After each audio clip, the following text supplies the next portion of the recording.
Mesdames, Messieurs, bonsoir. Bienvenue à tous sur Beurre TV. Indicateur, votre rendez-vous économique a décidé d'ouvrir le débat ce soir sur les défis qui attendent le prochain président de la République. En effet, à la veille de cette importante échéance électorale, le devenir de l'économie nationale est plus que jamais d'actualité. En attendant de discuter, de débattre sur les programmes des candidats, des experts, des chefs d'entreprise et des universitaires attirent l'attention sur l'urgence de doter le pays d'un tissu industriel performant. Quelles doivent être, selon eux, les priorités du futur chef de l'État? Pour débattre de cette question très importante, j'ai l'honneur de recevoir sur le plateau professeur Chamseddine Chitour, directeur de la recherche à l'École polytechnique d'Alger. Marhaba bik. Monsieur Dr Mostafa Mekidesh, économiste, conseiller en stratégie, vice-président du CNES. Professeur Abdelhak Lamiri, consultant en management et économie, 2G de l'école de formation INSIM. Et monsieur Malik Sarraï, expert international et DG d'un bureau d'études AIC. Marhaba bikoum, merci d'avoir accepté notre invitation. Professeur Lamiri, vous êtes juste à ma droite, je commence par vous. La question paraît trop simple. Que doivent être les priorités du futur président? Pourtant, je crois que maintenant les économistes sont d'accord, après avoir longuement étudié les processus de transition et les facteurs clés de réussite. On sait qu'ont fait les pays qui ont réussi. Ça ne veut pas dire qu'il faut les copier aveuglément. Il y a des choses à transposer. Mais le facteur clé de succès numéro 1 demeure le développement humain. Développement humain, non seulement les formations qu'il faut hisser, c'est-à-dire les formations au niveau licence, au niveau bac, au niveau primaire, etc., mais surtout le recyclage aussi des ressources humaines en opération. Vous avez des gens dans des entreprises ou dans des administrations qui n'ont pas été recyclés il y a 15-20 ans. Et donc, leurs connaissances deviennent obsolètes. Moi, je dirais que le prochain... une mise à niveau des ressources humaines. Une mise à niveau des ressources humaines. Moi, je dirais que le prochain plan de développement sur les 5 ans, il y a beaucoup de choses à faire, on va y revenir.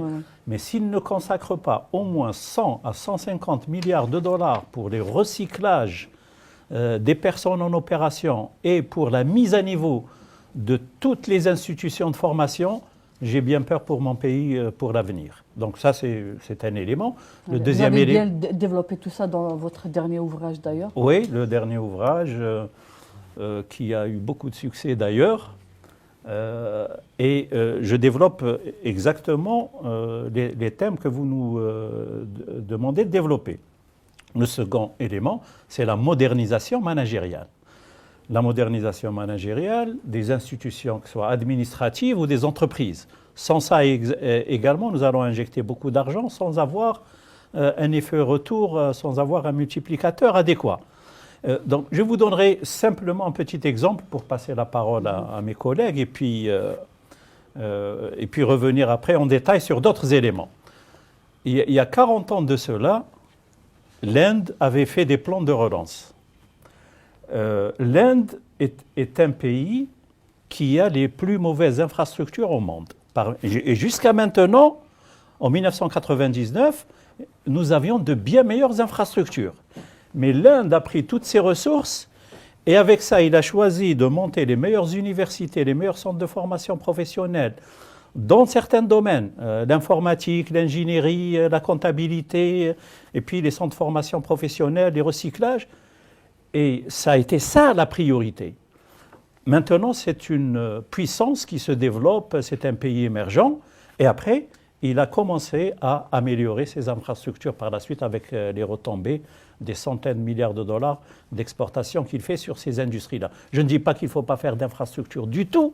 Il faut en faire peut-être 20%, 30%, mais ne nous trompons pas, de priorité. La priorité, c'est le développement humain, les recyclages, on est en retard. Très bien. Je retourne, excusez-moi, M. Mekidesh. Professeur Chitour, vous allez encore plus loin. Vous ne parlez pas uniquement de la formation, mais de tout le système éducatif. Oui, je vous remercie. En fait, pour revenir un peu sur ce que vient de dire c'est Abdelhak, je vais être un peu en amont de la formation. Il nous faut un cap. Mais pour parler de cap, il faut d'abord un état des lieux. Oui. Il faut d'abord savoir où nous sommes. Qu'est-ce que nous sommes? Où nous voulons aller? Mais l'état des lieux doit être sans complaisance. On n'est pas là pour plaire. Pendant 50 ans, nous avons fait de bonnes choses. Il ne faut pas cracher dans la soupe, comme on dit. Mais aussi, nous avons aussi pas mal d'insuffisances. Donc le problème est le suivant. Nous sommes 50 ans après l'indépendance, à la veille du 60e anniversaire de la Révolution. Est-ce que nous avons une utopie? Le problème, c'est de s'adresser à la jeunesse. Qu'est-ce que nous voulons lui confier comme destin? Et dans ces conditions-là, je ne pense pas que la gestion sociale que nous faisons actuellement puisse mener le pays loin, pour deux raisons. Nous sommes un pays qui a des ressources limitées. Dans 20 ans, le paysage énergétique de l'Algérie va changer. Bon. Mais ce qui est plus grave encore, c'est que nous n'avons pas préparé, comme on dit, la relève. Nous sommes encore dépendants, comme il y a 30 ans, des énergies fossiles. Il faut donc aller changer de fusil d'épaule, changer de paradigme. Mais pour cela, le parler vrai. Il faut dire aux gens, voilà où nous sommes. Nous ne sommes pas là pour plaire. Peut-être que la conjoncture est mal choisie. Mais à un moment ou à un autre, il faut faire un état des lieux. Et dire, voilà les bonnes choses. Et voilà ce qu'il faut faire. Parmi les bonnes choses, personne ne peut nier que nous avons un tissu industriel qui avait de beaux restes, mais où il ne reste pas grand-chose. Quoi qu'on dise, je donne un exemple. Nous avons pendant près de 15 ans, sous la période Boumediene, fait un tissu social, un tissu industriel très important. Et nous sommes très contents qu'il en soit resté quelque chose, malgré les décennies où nous avons en quelque sorte cisaillé à bras raccourcis, nous sommes tombés sur ce qui est resté comme industrialisation. Nous avons un outil de raffinage, à titre d'exemple, de 25 millions de tonnes dont nous sommes fiers. Il est ce qu'il est, il a des insuffisances, mais il est là. Nous avons 25 000 écoles, nous avons 40 universités. Mais ça, c'est du quantitatif. Il va falloir à un moment ou à un autre qu'on parle du qualitatif. Les Mséniens, pour les citer dans le bon sens, ils ont un exemple. Il va falloir qu'à un moment ou à un autre, qu'on puisse aller vers l'élite. Mais une élite républicaine, une élite assumée, où c'est les neurones qui passent, pas la position sociale, qui fait qu'on puisse former des citoyens de demain fascinés par l'avenir. Donc, je me résume, l'état des lieux et la stratégie. Ça nous permettra ensuite de dérouler tout ce qu'il faut faire par secteur d'activité. On reviendra, j'espère, sur le système Docteur éducatif. Mekidesh, selon Oui, vous je pense que effectivement sur la stratégie, parce que au fait, pourquoi des priorités pour le prochain quinquennat? Moi, je pense que c'est une nécessité, non seulement pour le prochain quinquennat, mais dans une Bien vision sûr. décennale. Tout à fait. Parce que le régime actuel de croissance, à mon avis, est arrivé à bout de potentiel. Un exemple très clair. En 2012, nous avons exporté pour 63 milliards de dollars, 62 en hydrocarbures, et un seul milliard en exportation hors hydrocarbures. Nous avons importé 53 milliards de marchandises, de biens, et 10 milliards de services. Ça signifie que nous sommes dans une tension de notre balance des paiements qui va s'accélérer simplement par l'effet démographique de la demande, et que par conséquent, ça ne peut pas tenir. Donc il faut passer à un autre régime de croissance. Alors, pour ce nouveau régime de croissance, qui, à mon avis, devrait être celui du prochain quinquennat, mais également de la prochaine décennie, moi, j'observe 6 priorités. 3 priorités sectorielles et 3 priorités transversales. Pour les priorités sectorielles, ça a été dit, la réindustrialisation. Il n'est pas normal que nous soyons à 5% de contribution au PIB de l'industrie. L'objectif, c'est d'arriver dans les 5 prochaines années, et c'est faisable, à 15% de part du PIB pour les exportations, pour pouvoir les dépasser et atteindre les 20-25%. Ça, c'est une première, la réindustrialisation du pays, dont on peut dire que certaines prémices témoignent de cette volonté. Mais encore faut-il qu'il y ait d'autres prérequis, comme l'appui à l'entreprise, les grandes et les petites. Deuxième point, c'est la problématique énergétique. la problématique énergétique, elle est au centre du débat. Pourquoi ? Parce qu'elle permet donc de financer donc les besoins énergétiques du pays, mais également de financer le développement de façon plus générale. Il faut que l'on sache, de façon précise, indépendamment des débats politiciens, quelles sont les réserves que nous avons en hydrocarbures liquides et gazeux, de façon précise pour que l'on puisse avoir des profils. Vous pensez qu'on n'a pas les vrais chiffres? Non, vous avez vu la polémique. Les contradictions. Vous avez vu la polémique. Nous sommes au Club Énergie, par exemple, où nous avons donné donc une indication sur des craintes que nous avions formulées sur la réalité et les profils d'exportation qui peuvent être dangereux, qu'il faut ramener peut-être, avec la problématique des énergies renouvelables. Donc ça, c'est une question importante. Donc l'énergie et la rationalisation de la consommation énergétique, parce qu'on est dans des gaspillages énormes, et puis parce qu'on importe une partie de notre énergie. Il faut voir que le gasoil vient de l'étranger, hein. Donc, et qui repart par les frontières. Troisième point, la dépendance alimentaire, qu'il faut réduire de façon en développant donc, l'industrie agroalimentaire, mais également d'autres productions. Donc, qui peuvent nous assurer cette... Alors, et trois priorités d'ordre transversal. L'une d'elles a été citée par mes collègues avant moi, c'est le système de formation et d'éducation pour professionnaliser les ressources humaines. Ça, c'est fondamental. Passer d'une université de la quantité à une université de la qualité, puis à une université de l'excellence. Et donc ça, c'est fondamental, parce qu'il faudrait que l'on dépasse cette question de langue, pour être à des niveaux et des standards internationaux. Parce que c'est les hommes qui vont faire développer les capacités possibles. D'ailleurs, j'observe que l'industrialisation des années 70 a été menée d'abord en ayant une formation tout azimut, depuis l'ouvrier jusqu'au PhD. Et donc ça, c'est qu'il faut qu'on revienne à ça. Deuxième élément de crainte, c'est la rationalisation budgétaire.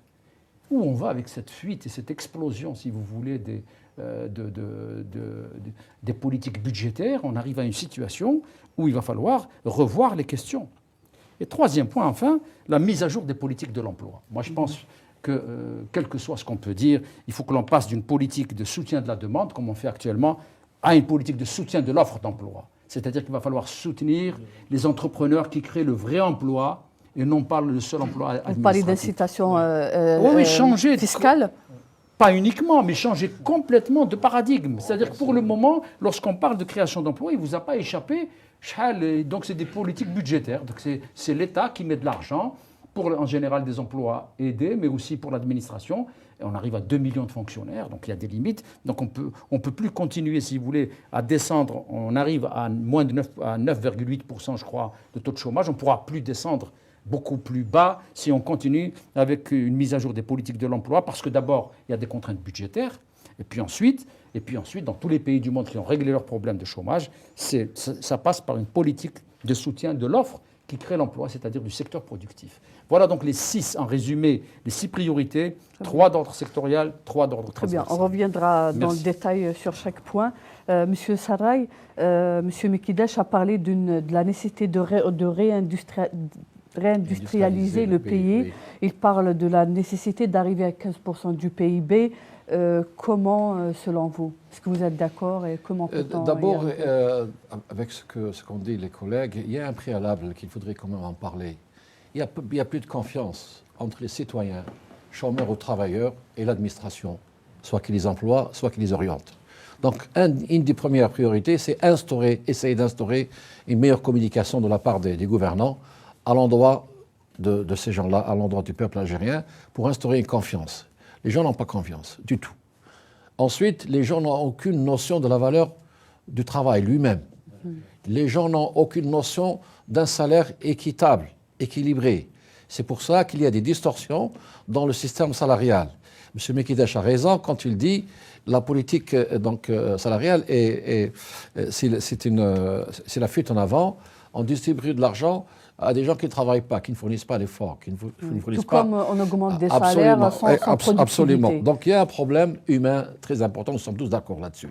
Problème humain, problème de confiance et un problème de communication qui se pose de manière très sérieuse, surtout à l'endroit des jeunes diplômés ou des gens qui ont l'âge de 25 à 45 ans, la force vive qui arrive sur le travail.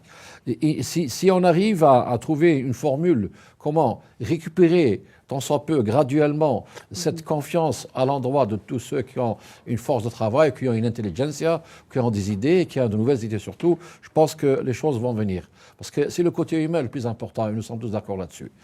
Ensuite, on parle effectivement de la mise à niveau des entreprises, on parle de la relance de l'industrie. Effectivement, nous nous sommes réunis combien de fois, des dizaines de fois ensemble, nous étions peut-être une cinquantaine d'experts et de directeurs généraux d'entreprises et nous sommes pratiquement tous d'accord, on l'a si bien dit, sur les moyens qu'il faut mettre.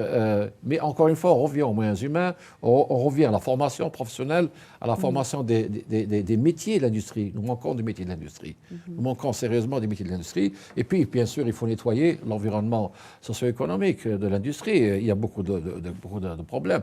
Il y a beaucoup d'obstacles. On ne demande pas à un capitaine d'équipe de produire X valeurs si l'environnement immédiat n'est pas favorable. Donc, les opérateurs économiques souffrent d'une bureaucratie terrible, souffrent par moments de la corruption de certains administrateurs, souffrent de toutes sortes d'obstacles et ils n'arrivent pas à s'exprimer. Bien sûr, eux-mêmes ne sont pas suffisamment formés puisque le recrutement ne se fait pas toujours sur la base d'un personnel hautement qualifié qui a le management, n'est-ce pas, d'ingénieurs qualifiés, mais il se fait beaucoup plus par rapport à certaines alliances familiales ou régionales même et on laisse de côté le côté pratique de la qualité de la production. D'accord, donc on a compris la formation, c'est très important, la confiance, c'est important. On a parlé de l'état des lieux, effectivement. Si on parle de l'état des lieux, nous le connaissons, ce qui se passe dans l'industrie.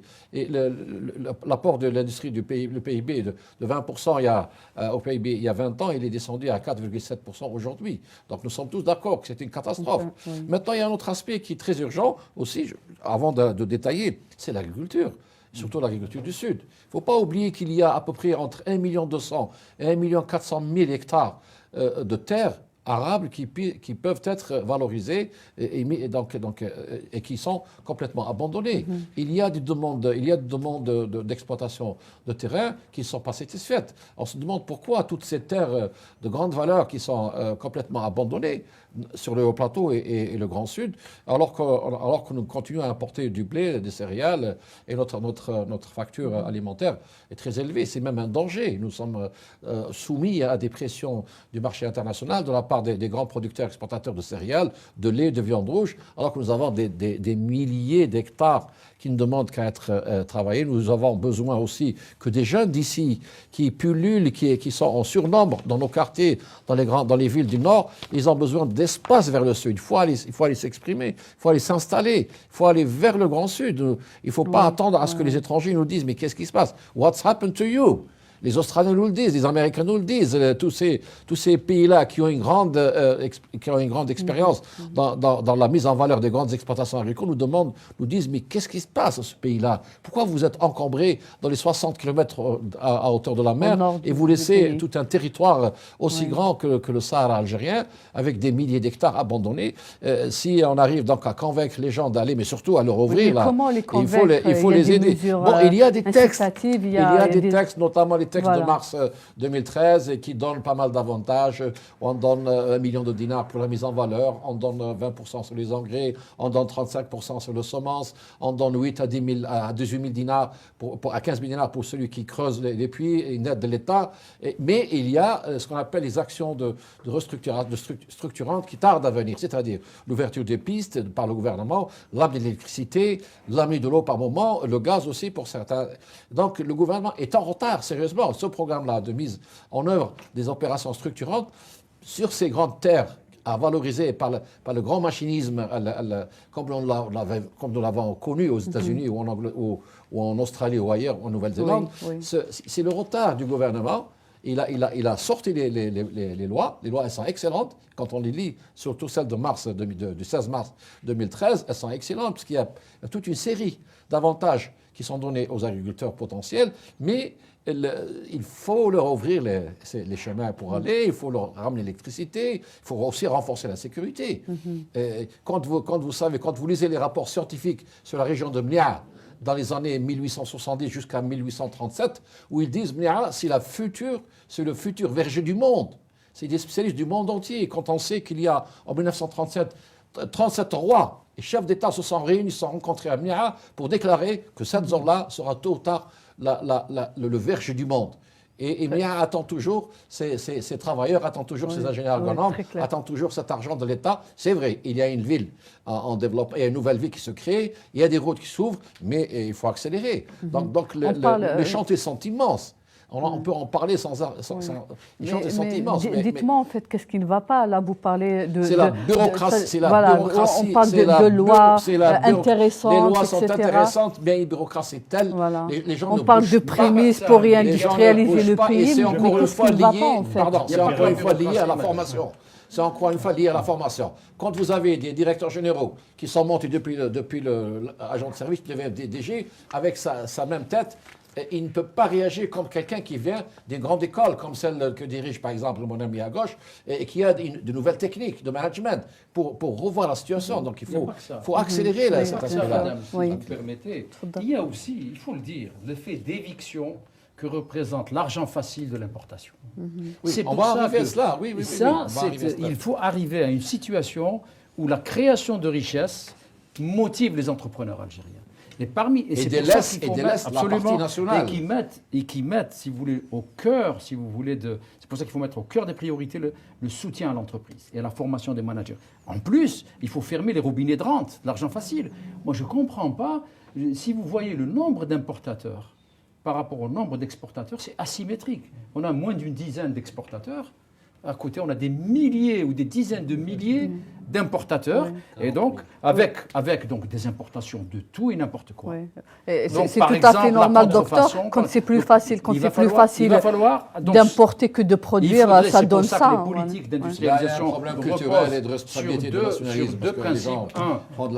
Donc c'est le fait donc également d'avoir, si vous voulez, la substitution aux importations pour qu'on puisse utiliser les produits nationaux, et également soutenir les entreprises algériennes, petites et grandes, pour qu'elles puissent, et celles qui produisent en priorité. Je pense que c'est possible. Ce qui peut passer... Mais il y a derrière ça quelque chose qui est fondamental. Ce que disent les collègues est vrai, il y a beaucoup de problèmes. Il faut dire aussi que l'État a mis beaucoup de moyens, c'est qu'il veut régler le problème. Mais alors pourquoi il ne le fait pas? Voilà, la question qui se pose. Il y a certaines pistes qui ont été données. La bureaucratie, la corruption, le manque de compétences, on n'a pas beaucoup formé, etc. Tout cela est vrai. Mais je pense qu'il y a quelque chose qui ne fonctionne pas bien, et de cela découlent beaucoup de problèmes. C'est l'absence d'une cohérence organisationnelle. Exactement. Je dis que chez nous, vous avez 20 ministères, chaque ministère fait un petit plan. Il y a l'agriculture qui fait un plan de développement agricole. Il y a le ministère des Finances qui fait un plan de modernisation des finances. Il y a le ministère de l'Enseignement supérieur qui fait un plan de développement. Sans que ça ne rentre dans une stratégie globale. Qu'est-ce qui nous manque? Il nous manque ce qu'on a, on est tous d'accord, un cerveau, ce que l'on appelle une institution cerveau. C'est type Institut coréen de développement, MITI au Japon, Council of Economic Advisors aux USA, etc., qui est l'institution qui, premièrement, dialogue avec toutes les autres institutions, le forum des chefs d'entreprise, les syndicats, les ONG, tout le monde, y compris les syndicats, y compris les citoyens, pour tirer le maximum d'informations, le maximum de... Et c'est lui qui va faire ce diagnostic et cette stratégie-là sur les 10-20 ans. Et dans cette stratégie-là, M. Choutour a raison de dire qu'il faut faire rêver les Algériens. Il faut dire, dans 30 ans, l'Algérie sera un pays développé. Dans les 15 prochaines années, on sera un pays émergent. C'est ce qu'ont fait tous les pays qui ont réussi à mobiliser, à créer cette énergie de leur peuple, etc. Nous, on ne nous dit rien. On nous dit 2014, il y a on voit pas une plus loi loin des finances. Et on n'a pas cette institution-là qui prend toutes ces idées-là, les idées qu'a émises Sarra, qu'a émises Mkredesh, qu'on émet tout le temps, et que des centaines d'Algériens émettent, qu'ils mettent en cohérence pour nous faire ce plan stratégique-là.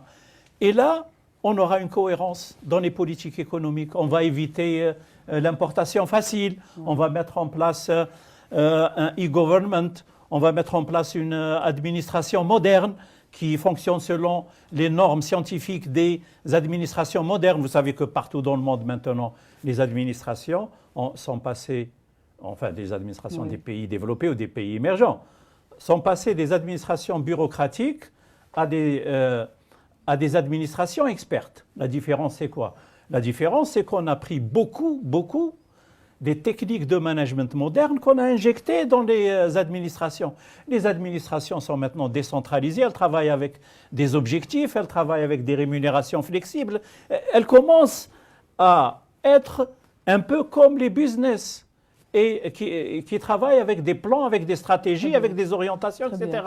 Et donc, tant qu'on n'a pas cette institution-là, on ne la met pas en place, on va toujours cafouiller, puisqu'on aura 50 institutions qui vont nous faire 50 petits plans, et ces plans-là ne vont pas coller ensemble. L'histoire Oui, récente très est là, bien. nous n'avons Et jamais cessé d'appeler à la mise en œuvre, la mise en place d'un plan de développement à moyen et long terme. À travers l'équivalent d'un ministère, la planification, par exemple. Oui, très bien, merci. Beaucoup de choses ont été dites. Oui.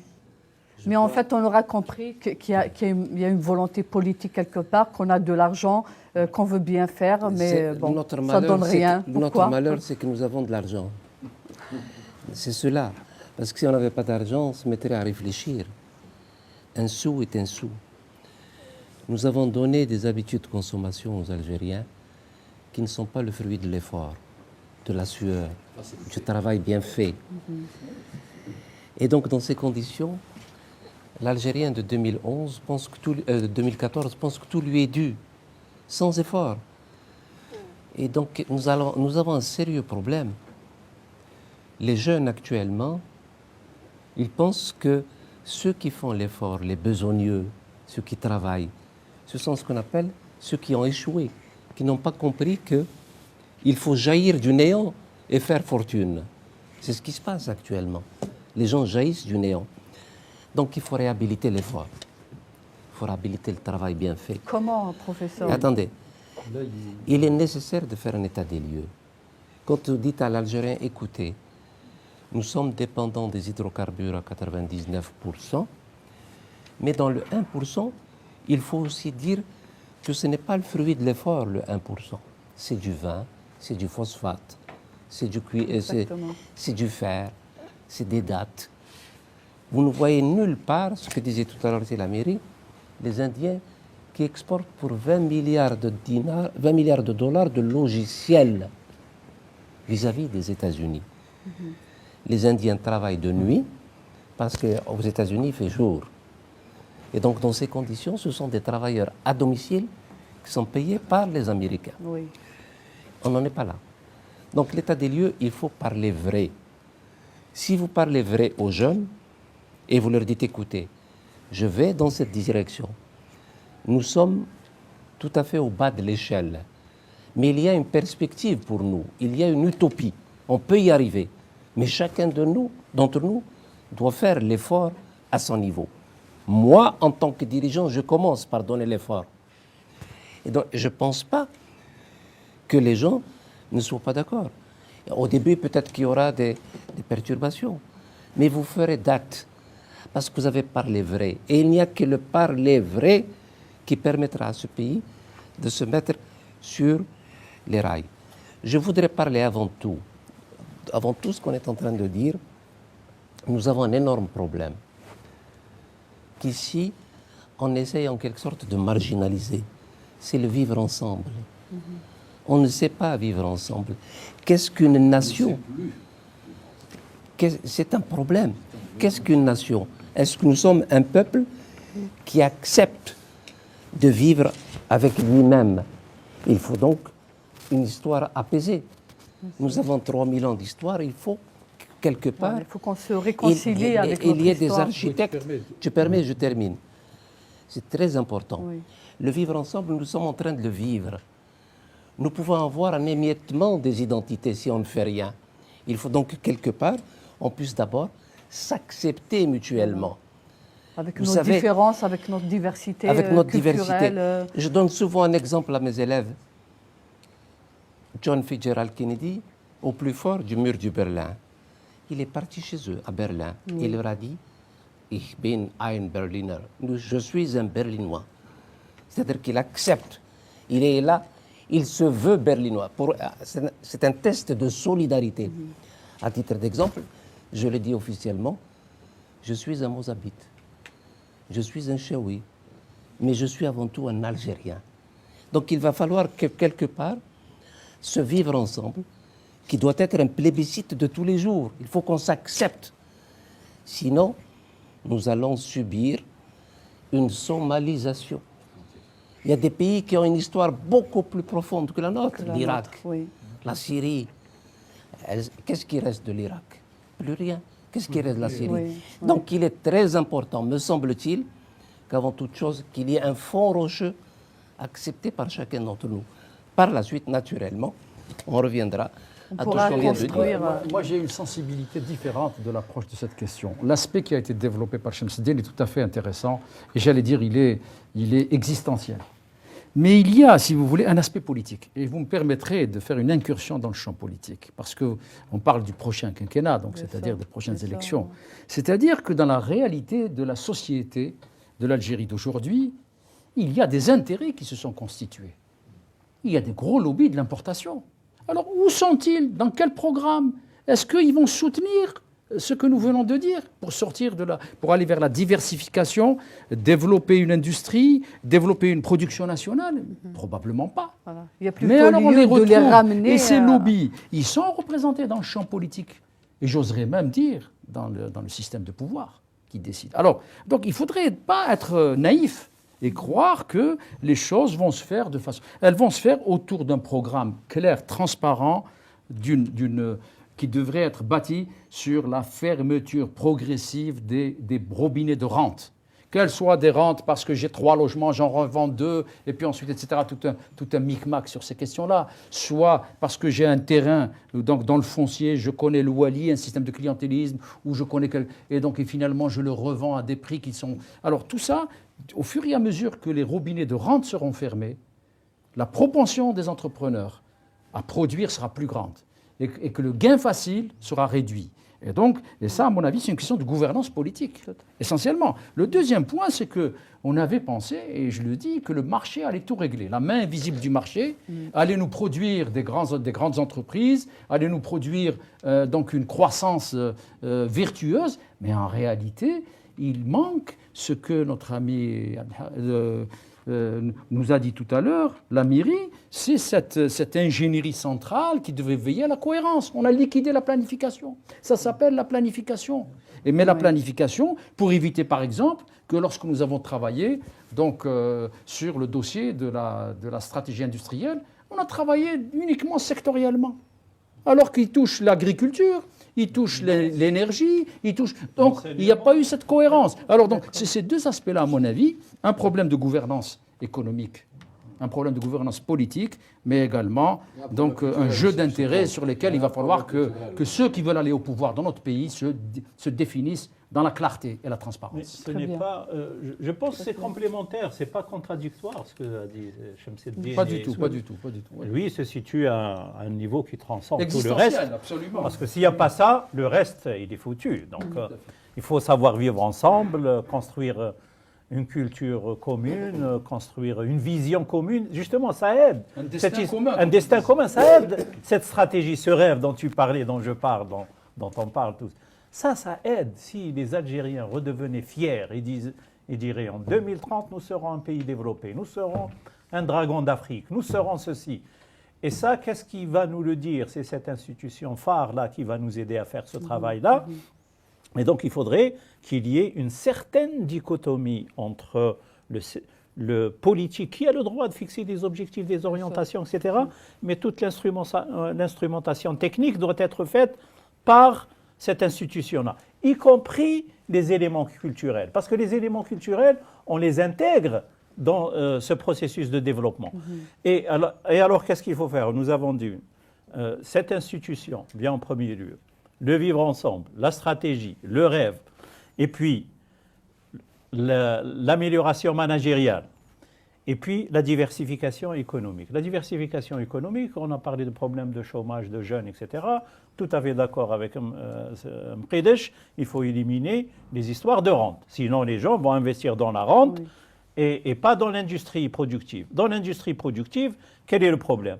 On a 680 000 entreprises en Algérie, selon les normes d'un pays comme le nôtre, on doit avoir 1 500 000. Alors qu'est-ce qu'il faudrait faire? Et ça va régler le problème du chômage, de l'emploi, de l'importation, de tout, parce qu'on va créer des entreprises qui vont produire du blé, qui vont produire du lait, qui vont aller au sud, qui vont un peu partout pour rehausser cette économie nationale. Et donc, il faudrait que l'on ait des incubateurs, des pépinières dans chaque commune, dans chaque université, dans chaque centre de formation professionnelle. Un environnement économique qui encourage. Mais cet environnement économique, il sera créé justement par cette institution-là. C'est elle qui va, avec bien sûr la participation de tous. Autre élément qu'il faudrait pas qu'on oublie, c'est une politique de décentralisation. On ne peut plus se développer. Il n'y a plus de modèle maintenant où c'est l'État central seul qui va développer un pays. Il faut qu'après avoir recyclé les gens, qu'on ait dans chaque commune une cellule qui sait faire le développement local. Que l'on ait dans chaque wilaya une cellule qui sait faire le développement régional, avec des banques régionales. Chaque région a sa spécificité. Elle développe les aspects de tourisme, d'agriculture, d'industrie, etc. Et l'État central va s'occuper des grands projets structurants, comme les villes qu'il faut créer au niveau des hauts plateaux, au niveau du sud, tout l'enchaînement des infrastructures qui va avec, pour développer le pays. C'est toute cette chaîne-là, logistique, économique, politique, etc., toute cette ingénierie-là qui reste à créer. Mais je souhaite revenir avec vous aussi sur la nécessité pour un pays de définir clairement ses grands choix économiques. C'est-à-dire, on a chez nous une économie, un pays qui encourage l'importation aux dépens de l'industrie. C'est-à-dire, il y a peut-être d'abord lieu de revoir ses choix. Il y a un plan d'aménagement du territoire qui a été préparé pendant 10 ans. Il y a eu 50 000 Algériens et non-Algériens qui ont participé à ce plan de développement. On a laissé de côté. Non. Moi, je voulais quand même corriger sur ça. Je continue sur ce SNAT, simplement parce que j'ai participé. Oui, il a été bien fait. En tant qu'expert. Il n'est pas mis en place. Non. Je voudrais juste rétablir un fait, parce qu'il faut quand même. J'ai participé laissez-moi terminer. Qui a travaillé pour. Vous savez que la loi portant schéma national d'aménagement du territoire donc précise dans ses instruments de mise en œuvre qu'il doit y avoir un rapport annuel d'exécution des grandes lignes du schéma national d'aménagement du territoire. Et nous avons fait, à l'initiative du ministère en charge, qui est le secteur de l'environnement et de l'aménagement du territoire, le ministère, nous avons fait le premier rapport d'évaluation de la mise en œuvre du schéma national d'aménagement du territoire en termes d'équité territoriale. Par exemple, est-ce que les grandes infrastructures qui étaient prises, ça, mais on s'est aperçu. Non, mais on a arrêtez de produire des papiers. Non. Ce que je veux dire, c'est qu'il y a eu il y a eu des avancées très importantes. Lorsqu'on sait, par exemple, le transfert d'eau qui a été fait de Ain Salah à Taman Rasset. C'est un des projets qui, sur le plan de si vous voulez, du développement. Non, il n'a pas été récupéré. C'est pas une question de récupérer. Moi, je pense, je ne veux pas me défendre, si vous voulez, les administratifs. C'est pas moi. Mais ce que je dis, c'est qu'il faut tenir compte des choses qui ont été faites sur le plan de l'aménagement du territoire. C'est pas suffisant. C'est pas suffisant. Très clair. La mise en œuvre. Ça commence. C'est pas assez. Nous sommes en retard. Pour preuve, j'en ai parlé des wilayas du Sud où il y a un retard considérable. Il y a donc des communes qui ne vivent même pas. Il y a des communes déséquilibres budgétaire, il y a des équilibres de développement entre différentes communes. Ce sont des communes algériennes. On ne peut pas faire de différence entre une commune de Tougourt et une commune de Alma, par exemple. Il faut arriver à cet équilibre budgétaire, cet équilibre de développement à l'échelle. C'est un des grands problèmes. Par exemple, la Chine, l'un des plus grands problèmes de la Chine, c'est cette équité territoriale dont parle Sarah, qu'il a raison. Mais donc, arriver à une équité territoriale pour donner aux élites locales, y compris entrepreneuriales, la possibilité de conduire leur développement in situ. Il y a la question de la décentralisation. 60% des exportations chinoises, c'est les régions. C'est des entreprises locales. Justement, c'est ce retard qui ne nous a pas donné l'occasion de valoriser les ressources naturelles locales. Tout à fait, tout à fait. Nous avons des ressources locales, naturelles existantes. Nous avons 2000 produits agricoles à valoriser. On en fait 2 ou 3 sur 2000. Qu'est-ce qui se passe? C'est cette lenteur, c'est le CLA, c'est ce système bancaire qui préfère donner aux importateurs que donner aux investisseurs. J'ai toujours donné à la télévision un exemple très simple, parce qu'il est à la fois culturel et agronomique et social. C'est l'histoire des fleurs qui doivent nous faire plaisir lors des mariages, lors des fêtes, etc. Vous êtes 2 Algériens, l'un il demande un crédit pour amener des fleurs en plastique de Corée ou de Chine, on lui donne immédiatement. L'autre, il leur dit, donnez-moi un peu d'argent pour faire un petit jardin, ma pépinière. Non. Donc, il ne donne pas aux pépiniéristes pour valoriser la terre, où il y a un aspect culturel, il y a un aspect économique, il y a un aspect social. Pourquoi? Parce qu'il y a un problème de fixation des populations, Nous avons un problème très grave de fixation des populations. Pourquoi il y a un rush de 6% des jeunes qui quittent les campagnes? C'est parce que nous ne sommes pas arrivés à appliquer ce plan d'aménagement du territoire qui est excellemment bien fait. Nous sommes en retard et les jeunes viennent vers les villes et créent des problèmes. Malgré eux, ils arrivent en ville dans une ceinture, parce qu'il ne peut pas pénétrer le centre, et il crée des problèmes au niveau de la Merci, ceinture. M. Sarraï.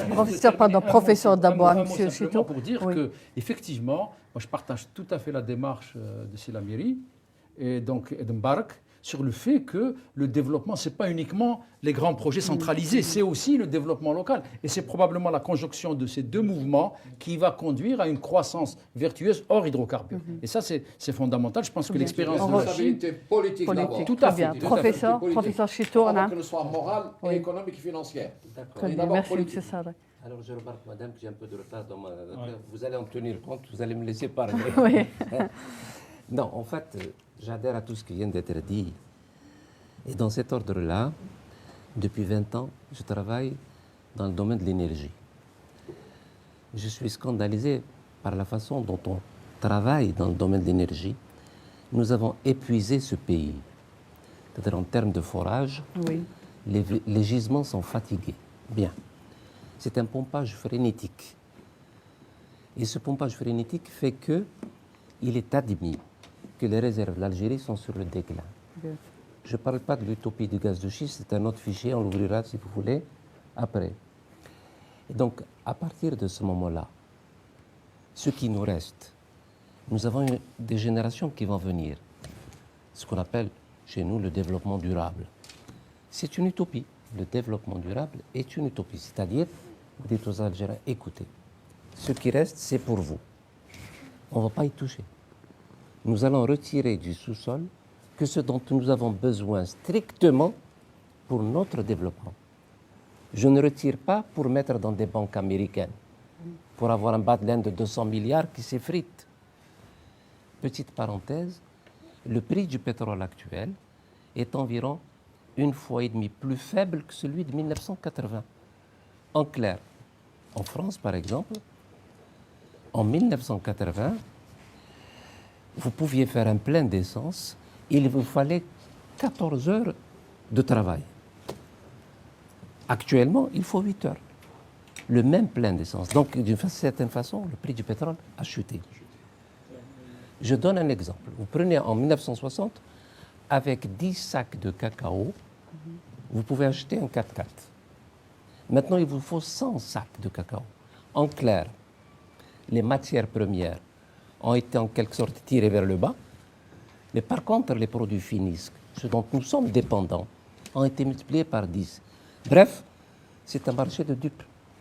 Nous avons peu d'énergie. Plus ça va augmenter.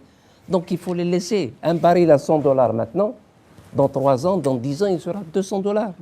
Vous préférez les laisser au lieu de doter l'Algérie d'un fonds souverain? Et ne prendre que ce dont on a besoin. Et ce qui est important, ce que je dis toujours, notre meilleure banque... Je suis d'accord avec lui, Attends. sous réserve d'avoir un modèle de consommation Attends, j'arrive. rationalisé. Laisse-moi Voilà. parler. J'arrive. Alors donc, notre meilleure banque, c'est notre sous-sol. Donc à partir de ce moment-là, on met en place, et parlait tout à l'heure de ce qu'on appelle une institution, une utopie toujours. Mettons en place un modèle énergétique adossé à ce qu'on appelle la nécessité de valoriser chaque calorie exportée. Au lieu d'avoir des dollars, ayant un savoir-faire. Ce n'est pas la peine d'acheter et parler de l'économie du conteneur. C'est vrai. Maintenant, l'Algérie, c'est un gigantesque bazar de 58 milliards de dollars. Point. Il y avait beaucoup de choses qu'on savait faire et qu'on ne sait plus faire. Donc, on a perdu des emplois. Il faut donc revenir à ces fameux 15%. Il faut un patriotisme économique intelligent. Donc, dans ces conditions, il y a beaucoup de choses à faire. Alors, dans ce modèle énergétique, pour faire court, il y a le plus grand gisement que nous avons ici, c'est les économies d'énergie. Nous gaspillons l'équivalent de 25% de notre énergie. 25%, c'est l'équivalent de 7 à 8 milliards de dollars que l'on peut, par des habitudes, par l'éco-citoyenneté, il faut apprendre ça aux jeunes de l'école. Les gestes, vous sortez, vous fermez. Et par la force des choses, on formera l'éco-citoyen de demain au lieu de l'égo-citoyen actuel. Et donc, ça, c'est le gisement d'économie d'énergie. Plus important encore, il y a la possibilité d'aller vers les énergies renouvelables. On parlait tout à l'heure comment développer, comment créer de la richesse. Nous avons 200 sources géothermiques. Qu'est-ce qu'on en fait? Ailleurs, avec l'énergie géothermique, à Toulouse où j'enseigne, on chauffe des bâtiments avec. Nous avons 200 sources. Les petits ruisseaux font les grandes rivières. Oui. Donc, par la force des choses, il ne faut pas dire que c'est très peu. Non. Je donne un exemple. Les embouteillages d'Alger, nous avons fait le calcul. Vous savez combien ça coûte à l'État? 70 millions de dollars dans l'année. Le fait que les gens sont embourbés dans un embouteillage, ils ne peuvent pas s'en sortir, etc. C'est tout ça. Au lieu de permettre d'acheter n'importe quoi comme bagnole qui dépasse les 150 grammes de CO2 par kilomètre, pourquoi ne pas avoir un réseau de transport cohérent? Je laisserai ma bagnole à la maison. Pourquoi voulez-vous que... S'il y avait des transports. Alors, je termine en ce qui concerne l'environnement. Je termine en ce qui concerne l'environnement. À partir de ce moment-là, quand la stratégie est bien mise en place, quand le ministère du Commerce sait qu'il ne faut plus admettre des climatiseurs qui consomment 4 fois plus que la norme, quand il interdira les frigidaires qui consomment 4 fois plus, on normalise. Et quand on interdira aux voitures de rentrer avec le gasoil, vous savez que la ville de Tlemcen consomme 4 fois plus qu'une ville normale. Pourquoi? Parce que les 3 autres passent par la frontière. Et donc, dans ces conditions, tu permets, dans ces conditions, il va falloir que ce modèle énergétique responsabilise tous les départements ministériels, notamment l'enseignement supérieur, la formation professionnelle, parce qu'il va falloir former les gens. Voilà. Et c'est là qu'on va créer de la richesse avec les start-up. On veut mettre des kits de cirage dans les voitures. Oui. Pourquoi ne pas le confier à des jeunes qui sortent d'université? Ça nous permettra de diminuer la pression sur l'essence. Nous avons acheté cette année 3,5 milliards de dollars d'hydrocarbures. Oui. Et il nous faut donc une stratégie multidimensionnelle. Tous les départements ministériels, à partir du moment où nous mettons en place des états généraux, la société va adhérer. Et donc, dans ces conditions, il y a un effet d'entraînement. Chacun se sentira responsable du tout. Et dans il n'y a pas de raison que ça ne marche pas. Sur ce modèle énergétique, il a oublié, mon ami Chemseddine, un point essentiel. Si tu me le fais oublier, c'est Non. Un point essentiel a été oublié. Oui. Pourquoi donc on est dans une situation de gaspillage énergétique? Pourquoi?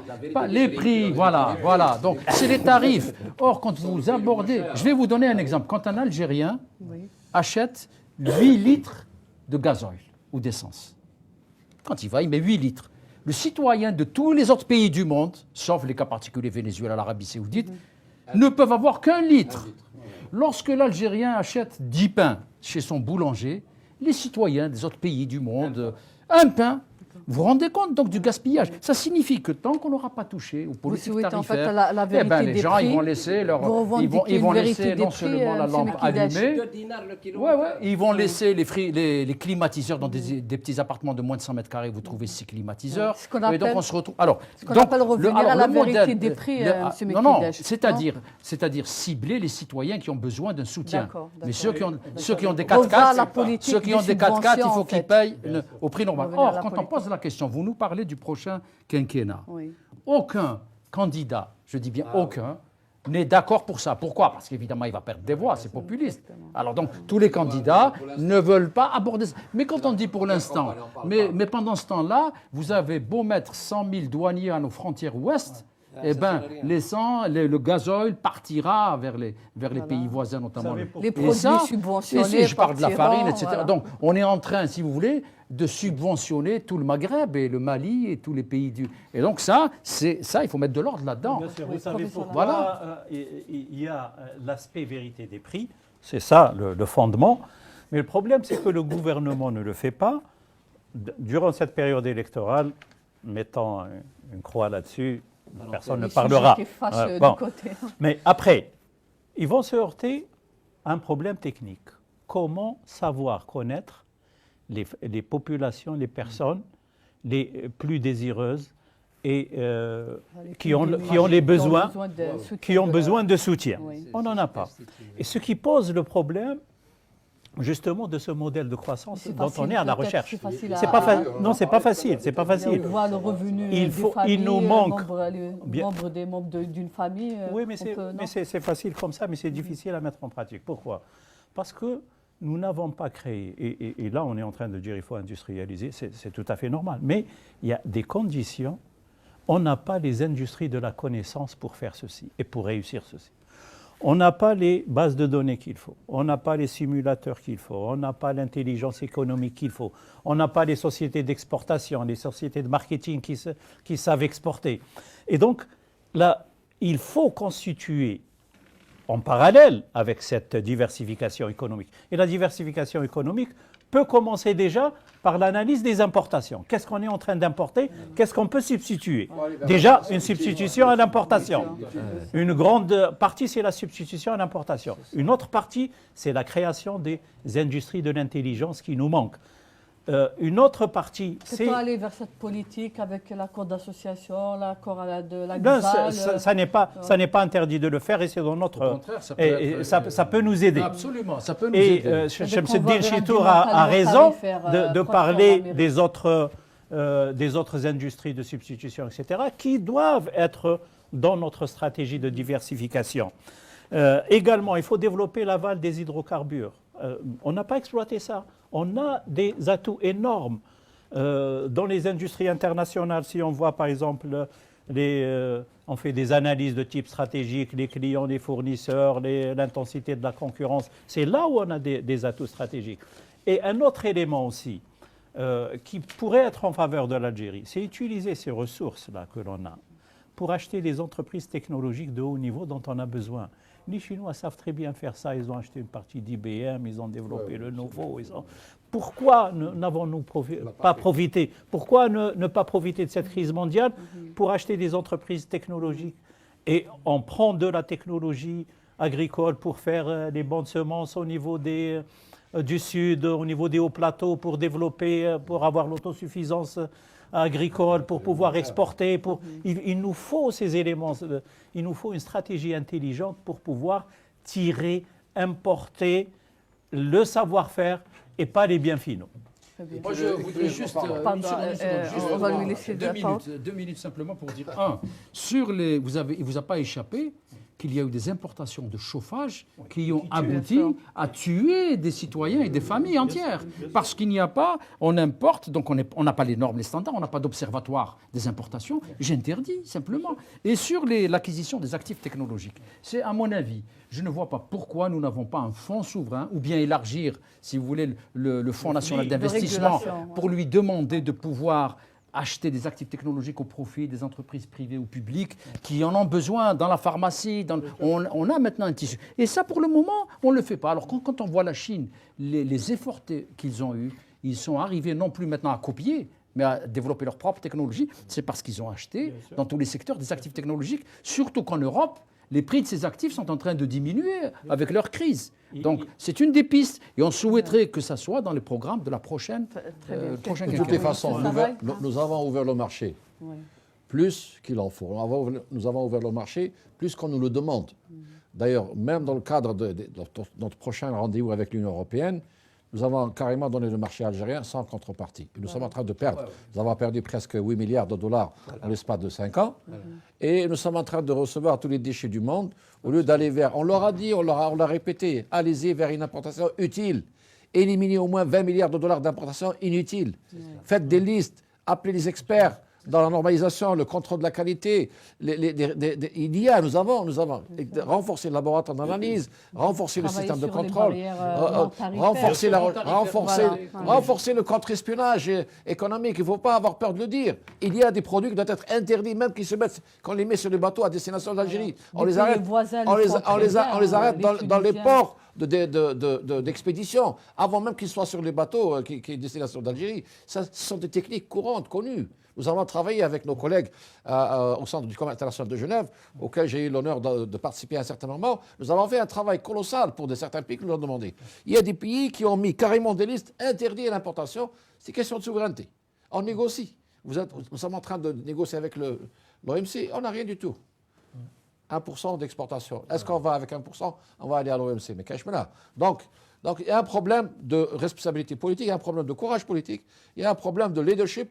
Nous avons besoin de leadership qui disent la vérité, qui prennent en charge les données de ce pays, les données économiques, et laisser aller. Oui. Ce n'est pas possible. Quand vous voyez la liste des importations, c'est un scandale. On importe maintenant des cheveux en plastique pour les femmes, on importe des parfums qui ne sont pas de parfums du tout. Oui. Il y a des milliers de femmes qui sont malades de la peau, et les médecins, il y a 20% de médecins maintenant qui reçoivent des gens malades que par rapport aux importations. Est-ce qu'on le sait, ça? C'est de l'argent énorme. Il y a des enfants qui meurent. Il y a des agriculteurs qui meurent parce que les produits phytosanitaires à usage agricole, interdits depuis 1947, après la guerre, continuent d'être là. Et donc, les gens, ils ont des problèmes ils perdent leurs mains, et ils ont des problèmes de poumons, etc. Et ça, tout le monde le sait. Les médecins le savent. Les professeurs de recherche le savent. Oui. Comment ça se fait que jusqu'à présent, on laisse faire? Arrêtez ça. Ça veut dire que les lobbies du commerce extérieur sont beaucoup plus forts que certains membres du gouvernement et sont beaucoup plus forts pour arrêter la production nationale et laissez-nous travailler, laissez-nous ramasser de l'argent, quitte à faire perdre au pays des milliards de dollars en 10-15 ans. Il faut arrêter ça. Qu'en pensez-vous, nous espérons que le prochain président de la République puisse, sur la base de ces élections-là, arrêter de piller ce pays-là. Nous allons vers la production, nous allons vers, en temps la main aux jeunes pour travailler. On arrête ce dont on a besoin, nous sommes souverains. C'est un peu la position. Professeur. Je vais encore une fois de plus parler de ce que je sais, la formation. J'enseigne depuis 40 ans. Et j'ai pratiquement... Je vous admire pour votre calme. Moi, je suis très... Et j'ai pratiquement assisté à toutes les conférences possibles et imaginables capables de mettre sur rail l'école algérienne. La dernière en date, c'était en février 2000. Nous avons fait un rapport extraordinaire. À la demande du président, nous avons fait la réforme du système éducatif. Oui. C'est un travail merveilleux. Nous nous sommes battus. Nous avons essayé de convaincre. Ça a duré 6 mois. Nous avons abouti à un rapport honnête, tolérant, ouvert, sur une fascination de l'avenir. Ne voilà-t-il pas qu'il tombe aux oubliettes? C'est pas le seul, hein? Oui, mais c'est très important. On peut échouer partout, mais on ne doit pas échouer dans la formation des hommes. Et c'est notre grand drame. Donc le vœu, ou tout du moins le souhait que je demande à ces messieurs et ces dames et qui sont candidats à la candidature, à la présidence de la République, c'est de se pencher. Oui, alors encore mieux. C'est de se pencher sur le berceau de l'éducation. Nous avons besoin de former de nouvelles générations. Vous savez que maintenant, au niveau de l'école proprement dit, nous avons perdu énormément. Savez-vous que nous avons 100 000 enseignants qui n'ont pas le bac? Et que nous allons traîner comme un boulet, parce qu'ils sont jeunes. Et nous n'avons pas fait de recyclage. Savez-vous, par exemple, qu'on ne veut pas de l'agrégation? Et à une certaine époque, j'étais secrétaire général de l'enseignement supérieur. J'ai fait des pieds et des mains pour mettre en place, avec nos collègues de l'éducation nationale, l'agrégation. L'agrégation, elle a le mérite d'être un pont entre le système, l'éducation proprement dit, et l'enseignement supérieur. Et à partir de ce moment-là, ça devient une même famille, puisque vous pouvez indifféremment enseigner en terminale, comme dans le premier cycle du supérieur. Et de cette façon-là, on aurait pu créer une élite basée sur le savoir. Il nous faut rompre avec la fatalité de dire non, c'est un truc syndical. Il faut tout. C'est pas, ça, c'est pas bon. Ça, c'est pas bon. C'est un effort à titre individuel. Il faut donc faire émerger de nouvelles légitimités. Je le dis, j'allais dire au soir de ma vie d'enseignant, nous avons eu des légitimités révolutionnaires, il faut s'en féliciter. Mais le 21e siècle est très difficile, très dangereux. Ou bien on va se somaliser et devenir une zone grise, ou bien on crée une utopie. On forme. Il faut former sans compter. Il faut donner les moyens à l'éducation. Mais il faut être exigeant. Il ne faut pas aller inaugurer des amphis ou des salles de classe. Il faut s'intéresser à l'acte pédagogique. Qu'est-ce que nous avons fait au contenu proprement dit. Et à cette seule condition, on pourra former les femmes, les filles et les garçons fascinés par l'avenir, qui sont capables dans une génération, parce qu'il s'agit d'eux, qui vont prendre en charge ce pays. À titre d'exemple, et je termine, là où j'enseigne à l'école polytechnique, d'ailleurs tu dois intervenir, toi aussi, nous avons un séminaire chaque année qu'on appelle la journée sur l'énergie. Cette année, c'est la 18e qui aura lieu le 8 avril. Le 8 avril. Je fais plancher des élèves ingénieurs. Bon, ils sont brillants, ils sont bac maths avec mention très bien, etc. Ils parlent de leur avenir. L'Algérie de 2030. Qu'est-ce que c'est que l'Algérie de 2030 pour eux? Alors ils imaginent, du point de vue énergétique, du point de vue sécurité alimentaire, du point de vue ressources hydriques, comment combattre les changements climatiques. Je vous assure que quand vous les voyez, vous dites qu'il y a de l'espoir pour ce pays. Comment être contagieux et faire cela à l'échelle du système éducatif? Moi, je voulais simplement dire, si vous voulez, puisqu'on arrive, je crois, à la fin de l'émission, on a encore le temps, que le potentiel existe pour réaliser ce rêve ou ces perspectives d'une croissance vertueuse hors hydrocarbures, parce que le potentiel existe. Pourquoi? Parce que nous avons quand même une fenêtre d'opportunité de 5 à 10 ans, et je suis d'accord avec la mairie, donc il le dit dans son bouquin, donc si on rate cette fenêtre d'opportunité, on est cuit. Pourquoi? Parce que là, nous avons un potentiel humain, on a 1,4 million d'étudiants. À titre de comparaison, le Maroc, c'est un peu plus que la moitié de ce que nous avons. Nous avons des universités. Oui, la qualité, oui, c'est vrai. Donc, c'est 1,4 million d'étudiants. L'intelligence, c'est ce qui est de mieux réparti. Il n'y a pas de raison qu'ils ne soient pas des étudiants performants si on améliore le système. On a donc un système de formation professionnelle qu'il faut améliorer. On a 200 milliards de réserves de change qu'il faut bien utiliser. Et que par conséquent, tout ce potentiel, c'est comme dans le rugby, lorsque vous avez un essai, il faut le transformer. Ou en football, lorsque vous avez un penalty, il faut le marquer si vous voulez gagner. Et là, nous pouvons les marquer, mais il faut choisir le bon tireur pour qu'il le mette au fond du filet. Et c'est ça l'objet des prochaines élections présidentielles. Je crois qu'on a identifié. Ce qui est bien, c'est qu'on a 99% de choses sur lesquelles on est d'accord. Donc je pense que n'importe quel candidat présidentiel prendrait ce qu'on dit, il aurait un programme très intéressant. Qu'est-ce qu'on demande? Il s'agit après de le mettre en Oui, en œuvre. mais on a même dit comment les autres pays l'ont fait. On a dit ils ont créé ce cerveau. Mettez les 200 ou 300 compétences algériennes dans tous les domaines, dans le domaine de la physique, économie, éducation, dans une seule institution. Quel dialogue avec tous les Algériens, parce que tous les Algériens sont intelligents, nous ne sommes pas les seuls intelligents ici. Il y a 38 millions d'Algériens qui ont des idées, on peut en prendre. Ces gens-là savent dialoguer avec l'ensemble des Algériens et ils vont bien sûr travailler sous l'égide, sous l'ordre du politique pour recevoir des directives du type des objectifs économiques, sociaux, etc. Je prends à titre d'exemple, et je ferme la parenthèse rapidement. Le président de la Corée du Sud vient de dire à l'Institut coréen de développement, qui c'est ce cerveau-là, leur dire « Je veux être une économie 747 ». 747, le premier 7, c'est ils sont maintenant 11e puissance économique mondiale, ils veulent devenir 7e dans 40 ans.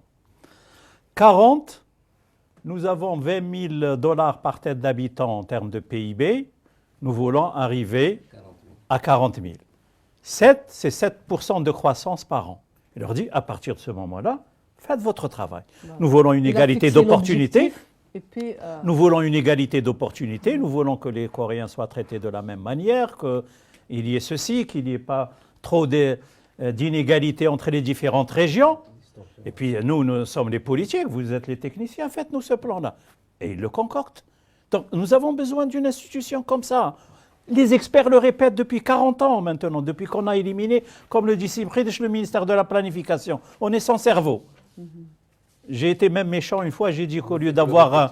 Non, j'ai été même méchant, j'ai dit qu'au lieu d'avoir un cerveau, nous avons 30 cervelles. Et 30 cervelles ne remplacent jamais un cerveau. Il faut créer ce cerveau. Et les élites, le département a existé, mais... Oui, mais il faut le créer, il faut lui donner de la force, il faut lui donner du poids.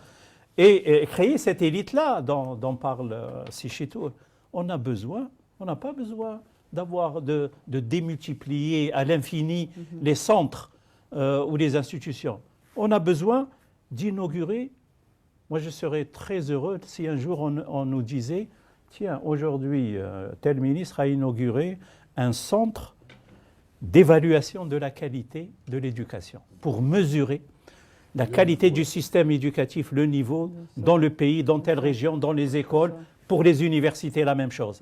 À ce moment-là, je vais dire, tiens, la réforme commence à devenir sérieuse. Pourquoi ? Parce qu'on est en train de faire des réformes sans évaluer. Gérer, c'est mesurer. Comment pouvez-vous gérer quelque chose sans le mesurer ? Nos amis malais, ou malaisiens, parce qu'on le dit les deux, ont fait une réforme de leur système éducatif. Mais chaque 2 ans, ils mesurent. Ils ont un système de mesure. Ils sont arrivés une fois à dire que le système s'est amélioré en géographie, en littérature, etc. Il s'est détérioré en physique, mathématiques. Ils ont pris la décision, les experts, d'enseigner les mathématiques et la physique en anglais, donc avec une meilleure documentation, etc. Ils ont vérifié 2 ans après, le système s'est amélioré. Donc ils ont un système qui leur dit l'éducation va dans le bon sens ou dans le mauvais sens. Comment vous pouvez gérer quelque chose que vous ne mesurez pas ? Exactement. De toute façon, même dans nos relations économiques internationales, je pense que nous avons un besoin réel et urgent de revoir nos orientations en termes de politique extérieure, économique. Nous avons délaissé pendant longtemps l'Asie et certains pays donc, émergents au profit de l'Union européenne qui nous étouffe, qui nous impose par moments des décisions contradictoires par rapport à notre intérêt immédiat. Et donc, à nous de... L'Union européenne est quand même absolument. en perte de vitesse. Oui, donc à nous de revoir ces relations économiques internationales pour un meilleur équilibre. Il faut aller vers la Chine, aller vers l'Indonésie, la Malaisie, la Corée du Sud, un peu plus. Aller vers le Brésil, vers l'Argentine, pour réduire un peu cette pression européenne, cette pression sur nous, et pour qu'on puisse être dans de meilleures positions, une meilleure position pour négocier dans l'avenir de notre adhésion à l'Union européenne, parce que nous sommes en train de perdre de l'argent et nous étouffons par moment on nous impose certains modèles qui ne nous conviennent pas, parce qu'on n'a pas suffisamment, ils ont profité un peu de notre situation dans les années noires, les années difficiles, et de notre situation à partir de 88, quand nous avons nos ressources ont baissé, ils nous ont imposé plein de choses et maintenant ça ressort. Ça ressort et on voit un peu le mal que nous sommes en train de subir. Donc, un des meilleurs moyens, c'est de dire, écoutez, vous êtes là, on vous donne 30 ou 40%, on va ailleurs. Parce qu'il y a ailleurs, ça existe ailleurs, aussi. c'est aussi l'Afrique, M. Oui, Sabra. je sais. Je voulais dire simplement, c'est tout à fait important le point qu'a évoqué Mbarek Sarraï sur les relations économiques extérieures, nos échanges extérieurs. Alors, il faudrait que ce soit... qu'on fasse de cette... qu'on fasse également, plus que ça, à mon avis, qu'on fasse de notre carte d'acheteurs, de ces relations économiques extérieures, un levier pour développer notre propre industrie. Par exemple, maintenant, il ne vous a pas échappé donc, que la Chine est passée devant la France comme pays. Et ça indique qu'il y a donc une redistribution des cartes au plan mondial, c'est-à-dire qu'il y a des pays émergents qui ont des capacités maintenant plus grandes alors que l'Europe est en crise. Alors, si par exemple, avec ce passage de la Chine comme premier pays qui exporte vers l'Algérie, il faudrait qu'on ait une contrepartie aussi. Il faudrait que les Chinois investissent chez nous. Par exemple, il faudrait que l'on puisse avoir, au lieu de continuer à signer des contrats de construction de logements à des entreprises chinoises ou européennes, qu'on achète ces entreprises, qu'elles deviennent de droit algérien, que ce soit des privés. Donc ça c'est un exemple. Par exemple, sur le plan, si nous avons des pressions à la baisse de nos prix de gaz, vous savez qu'on veut que certains milieux en Europe veulent nous faire désindexer le prix du gaz par rapport au pétrole. Ils nous disent plus de contrats à long terme. Nous avons des nouveaux clients. Nous avons le Japon, nous avons la Chine. Donc le ministre japonais était là la semaine dernière, donc il a évoqué la question. Les Chinois devraient également nous acheter. Donc on a une plus grande marge de manœuvre pour développer, à mon avis, notre pays de façon hors hydrocarbures. Et il faut utiliser la carte, comme tu l'as si bien dit, donc cette carte de nos échanges extérieurs. J'ai participé à une inauguration de l'industrie automobile chinoise cette semaine, où le groupe Dongfeng, par exemple, s'est engagé officiellement à investir dans la production de véhicules. Et l'alerte a été immédiatement donnée. Chez nous, on a mis en face du Nord. Avec un partenaire algérien. Avec des partenaires algériens, oui. C'est très important. C'est une industrie lourde qui va s'installer avec des Algériens. Et donc, automatiquement, ça va donner à réfléchir à tous ceux qui nous vendent des véhicules hors normes. Très bien. Professeur Chito, sans donner plus. Dans le même ordre, nous avons à une certaine époque travaillé sur une étude qui a été faite par les Américains après le New Deal avec Delano Roosevelt. Ils appellent la politique des grands travaux. Et c'est extraordinaire la politique, puisque toutes choses égales par ailleurs, nous avons un pays qui est à peu près le même en termes de capacité de développement. Ils ont fait de la crise de 29 une opportunité très importante. Ils ont développé le pays tout azimut. C'est un pari que nous pouvons faire. Nous avons les capacités pour pouvoir le faire. Et donc, dans ces conditions, je pense qu'il est important, s'agissant justement de nos ventes à l'étranger d'hydrocarbures et autres, de demander à nos partenaires d'investir dans l'aval. Le gros problème, c'est que jusqu'à présent, depuis la mort de Boumediene, on n'a pratiquement pas investi dans l'aval.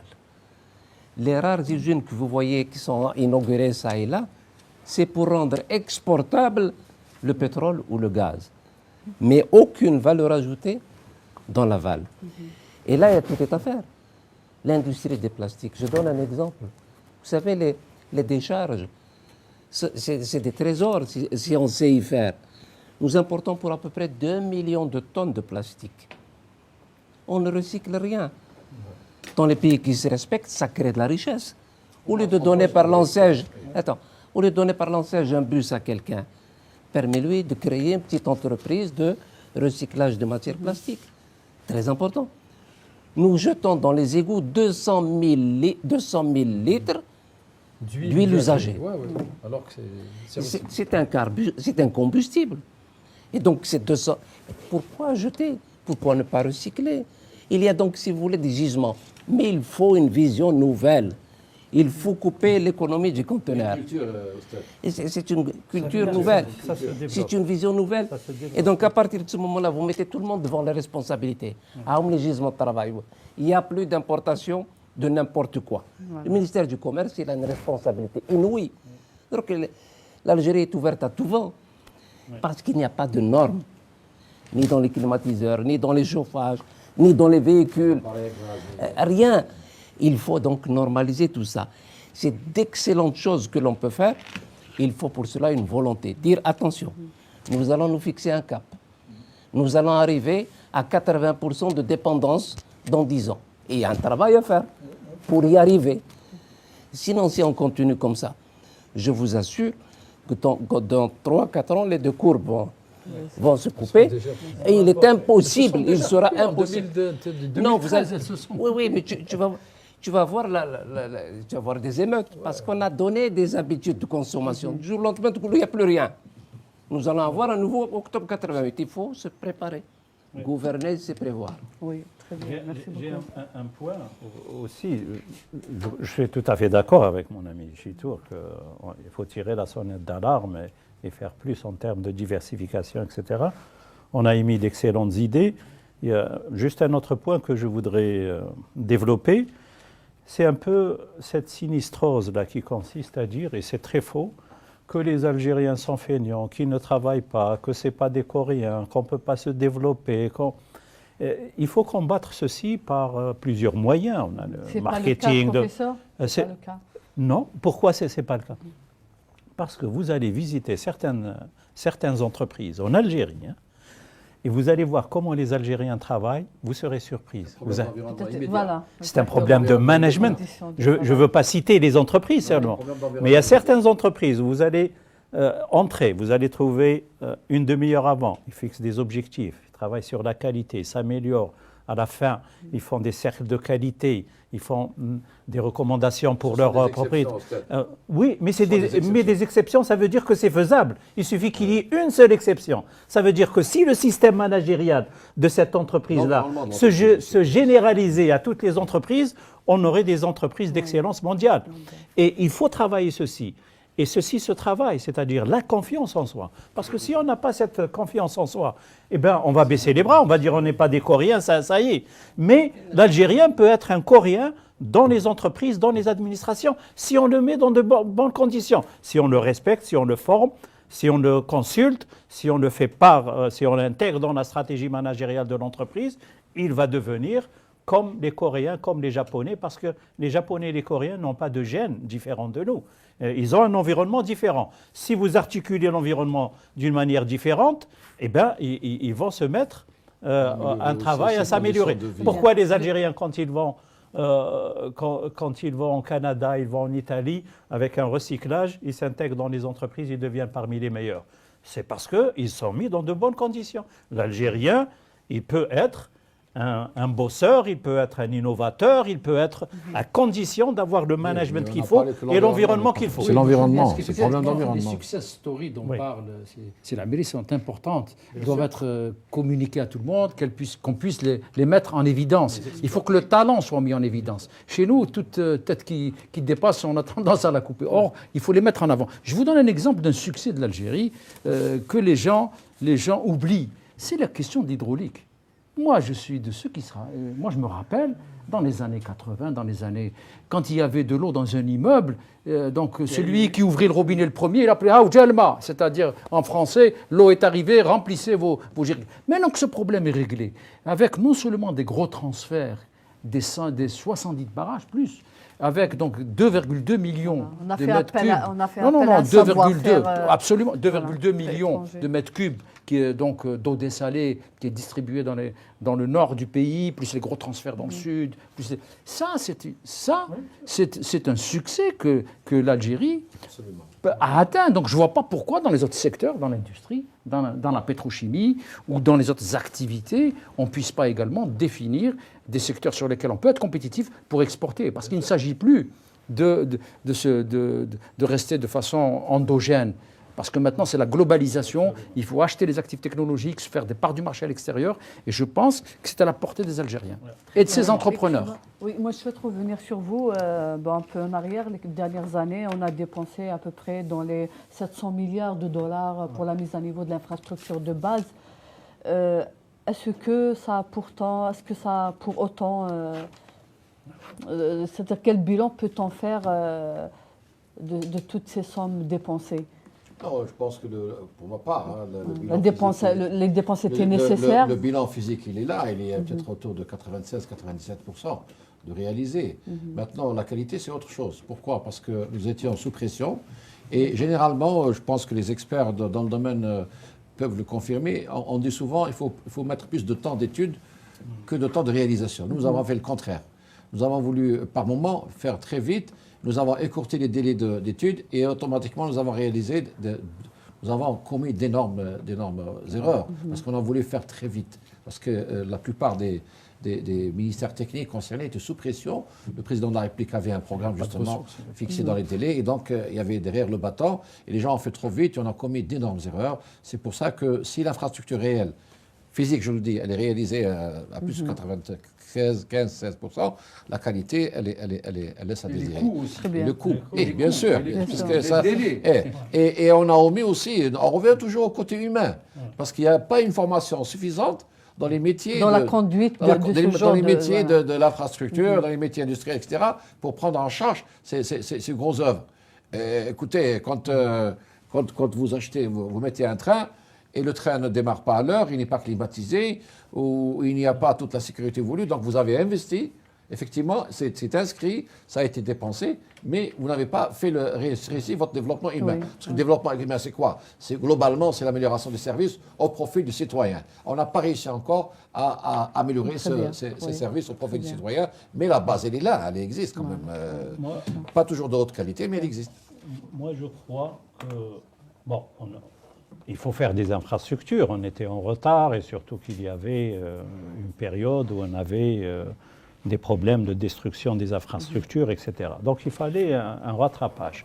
Cependant, on a exagéré. On a exagéré du fait qu'on est allé à 90% infrastructure. On a oublié le côté développement humain. Voilà. Les Hindous ont fait le contraire, ils ont réussi. Les Chinois, ils ont fait le contraire, ils ont réussi. Parce que n'oubliez pas que la réussite de la Chine, c'est dans les années 80 que ça s'est construit. C'est plus de 2000 institutions de formation nouvelles qui ont recyclé tous les cerveaux chinois, du planton de l'APC jusqu'au secrétaire général du ministère. C'est ça le FCS chinois, facteur clé de succès chinois. C'est ça ce qui a pesé. Maintenant, ils ont chez eux 2,5 millions d'ingénieurs et de savants étrangers qui travaillent. Oui. Et donc, on aurait pu peut-être, maintenant ça ne sert à rien, on aurait pu peut-être mettre 30%, 40%. Sachez par exemple une chose, qu'aucune université en Algérie ne forme des gestionnaires de projets, ni au niveau licence, ni au niveau master. Et là, c'est des milliers de projets. Un chef de projet, c'est quoi? C'est dans les pays développés, c'est quelqu'un qui est un ingénieur, plus il fait un MBA en 2 ans, pour savoir faire une méthode PERT, organiser les travaux, etc. Et c'est ce qui explique pourquoi, durant le 3e plan de relance, quand on comptabilise ce que l'on a dépensé dans le plan, ces restes à réaliser, les restes à réaliser, c'est 80% à peu près du premier plan. Donc ça veut dire qu'il y a beaucoup de déperditions. Et c'est normal qu'il y ait de déperditions. Mais l'essentiel, c'est que maintenant, on ne se trompe pas, que dans le prochain plan, on doit avoir plus de 50% de l'argent qui doit aller vers l'économie du savoir, vers l'industrie de la connaissance et les recyclages et le développement humain. Moi, je voudrais justement sur la question que vous avez posée, sur est-ce que, bon, ces infrastructures, on a fait donc beaucoup de choses. Donc j'ai cité l'exemple de l'hydraulique où il y a eu des résultats sérieux, palpables. C'est pas de la... Mais il y a aussi des malfaçons, il y a des surcoûts, il y a des plannings qui ne sont pas aux normes internationales. Et surtout, par exemple, on n'a pas anticipé parce qu'il n'y avait pas cette intelligence centrale dont parlait la mairie. Par exemple, on sait que nous avons un programme de construction d'infrastructures et de logements. Ils utilisent quoi? Du ciment. Oui. Le ciment, c'est quoi? C'est du calcaire et c'est du gaz naturel, de l'énergie. Nous avons du calcaire, nous avons de l'énergie. On n'a pas construit les cimenteries. Donc on importe des cimenteries qui fait l'objet d'un trafic considérable, alors qu'on aurait pu être l'exportateur dans le bassin méditerranéen. Et ce n'est qu'en ce n'est que dans 3 ans qu'on sera autosuffisant et qu'on pourra exporter. Donc ça, c'est un exemple. D'autres exemples, on peut dire aussi qu'il y a effectivement des filières comme celle de cost planning, contrôle des coûts, contrôle des plannings, qui n'existent pas dans notre système de formation. Or, il nous faut des estimateurs, des contrôleurs de coûts, des contrôleurs de planning, des contrôleurs de qualité. Nous n'avons pas de laboratoire à nos frontières. Alors, tout ça fait que si vous voulez, le volontarisme du développement n'a pas été avec les ressources d'ingénierie, des ressources techniques. Nous n'avons même pas, par exemple, d'entreprises d'engineering dans le secteur pétrolier. Elles ont toutes été dissoutes. C'est pas sérieux. Donc voilà donc un peu. C'est pour ça qu'il faut aller vers les ressources humaines et vers les capacités. Très bien. Professeur Cheto, on a encore 5 minutes. On va. Le système éducatif, il a bon dos. Et de certaine façon, c'est vrai que l'université algérienne, non pas qu'elle ait failli, mais elle a été tenue soigneusement à l'écart du développement. On ne nous a jamais consultés, pour bien le savoir. Ce qui fait qu'actuellement, et au risque de faire mal, nous formons pour des métiers qui n'existent plus. Oui. C'est un problème de fond, ça aussi. Et donc, dans ces conditions, qu'est-ce qu'il faut faire? N'oubliez jamais que l'enseignement supérieur est en aval du système éducatif. Ce qui veut dire que le produit que vous avez, comment voulez-vous qu'il soit une lumière si dès le départ, il a en quelque sorte un boulet au pied? Quand vous pensez que maintenant, le programme de terminale, on ne fait que la moitié du programme. Les élèves sont en grève et ils ne veulent pas récupérer. Ce qui veut dire que par la force des choses, on crée de nouveaux concepts. J'ai appris qu'il y avait ce qu'on appelle l'atba. Ouais. L'atba, alors j'ai essayé d'expliquer qu'est-ce que ça veut dire l'atba. C'est le seuil. En Constantine, on dit c'est le seuil. Quoi le seuil? On s'indexe sur l'établissement le plus mauvais. Parce que c'est lui qui fixe, en quelque sorte, le programme sur lequel l'examen doit se faire. Donc il suffit que vous ayez, par exemple, un établissement qui, pour des raisons objectives, n'a pas fait le programme. On va s'indexer dessus, même s'il n'a fait que la moitié. Même si ailleurs, on a fait les 3/4. Mais allez, on s'indexe sur celui-là. Donc l'excellence est trop loin encore. Alors, Jaïf, ces élèves-là, il faut bien qu'on les récupère dans l'enseignement supérieur. Ils viennent déjà avec un boulet. Et on vous demande de les former. Mais tragiquement, depuis une dizaine d'années, on nous a sorti un autre concept, le LMD. Licence, master, doctorat. Qu'est-ce qui se passe? Vous avez ce qu'on appelle un immense, comment ça s'appelle, ventre mou. Tout le monde se met en licence. Alors il était prévu qu'après 3 ans, ils sortent. Non, ils ne sortent pas. Il faut les pousser en master. Exactement. Tous. Tous. Alors que dans les textes, c'est 10%. Dans les textes, c'est 10% les meilleurs. Bien. Ensuite, quand ils terminent le master, il faut les pousser au doctorat. Nous allons en revenir à une étape. On nous parlait d'un certain nombre de chauffeurs de taxi, avec tout le respect naturellement que je dois aux chauffeurs de taxi, qui sont docteurs. Vous allez avoir des docteurs mais ils seront, comme on dit, creux et sonores. Ils feront du bruit, il n'y a rien. C'est ça le système éducatif. Quand vous pensez que les lycées techniques, qui faisaient le fleuron de l'éducation dans ce pays, ont disparu. Oui. Donc, la formation d'ingénieurs, par la force des choses, elle a disparu. Il n'y a plus d'ingénieurs formés par l'université algérienne depuis 7-8 ans. Donc on forme des gens que la fonction publique n'en veut pas. Les entreprises ils disent, bon, à quoi ça sert tout ça? Qu'est-ce que ça vaut? Puisque l'ingénieur a disparu.